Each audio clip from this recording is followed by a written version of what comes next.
So many millennials followed the work hard, go to school, get good grades, went to school. I did literally the opposite of that, and people made my life hell about it. Growing up, I come from a family that is a first-generation immigrant to Canada from Italy. Both of my parents met here, but they immigrated with their respective families.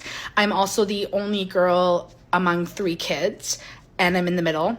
Growing up, it was really taught to me that I need to be independent and I need to be able to stand on my own 2 feet in whatever way that was. Most importantly, school was never not an option. If I wanted to go to school, I'm sure my family would have been 100% supportive of it, but it just wasn't something I was completely sold on, because looking at my family, all of my extended family came from business owners. My mom had many different businesses. She worked as a jewelry salesperson. She ran a few at-home businesses while she stayed home with me and my brothers.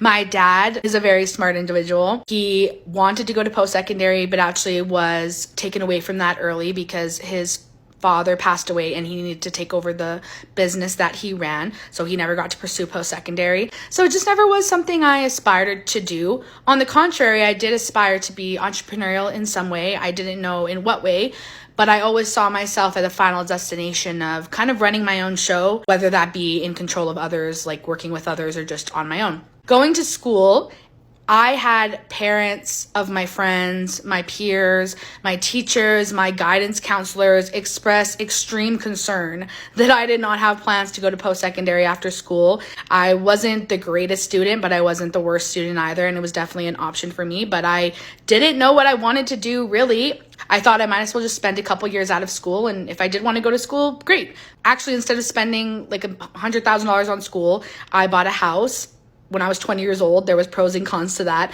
I also decided to start a business in an industry that I didn't know much about at 24 years old. Every year, the divide between me and my peers kind of grows. I've realized that I've kind of been able to dodge a few bullets here and there. One, because I'm a young homeowner. I've gone through a lot of those really hard years early on. I am a business owner, so I have had increase in my rate every year since I've started my business. If you're interested about what I do, I'm a legal transcriptionist. It's not for everybody, but it's something that I found great interest in. It's what I talk about here on TikTok. So if you're interested in that, you can pop over to my page and follow me, or drop your questions below. I'm looking back now and seeing this great chasm where my family fought so hard to come to this country because of the chasm in their country where there is only wealthy and only poor. There is no middle class. The cost of things these days and the way that people are struggling, it's no surprise that a job isn't cutting it. I told people I didn't want to dedicate my life to a specific job or a specific place.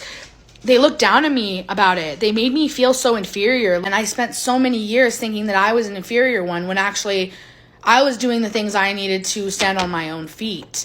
You are going to have to start a side business. You're going to have to get really good at a skill that people want. You're going to have to take on like additional responsibilities or roles that you never thought possible, because we are the self-funded generation and there is nobody coming to save us. Also, if you're on the other side of that and you're like, I don't know where to start, I don't know where to begin, just know that you're not alone.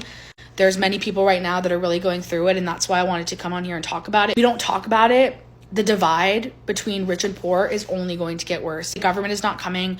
The wealthy are definitely not coming to save us. We need to save us. We need to all band together. Drop your questions below. If this resonated with you in any way, let me know in the comments.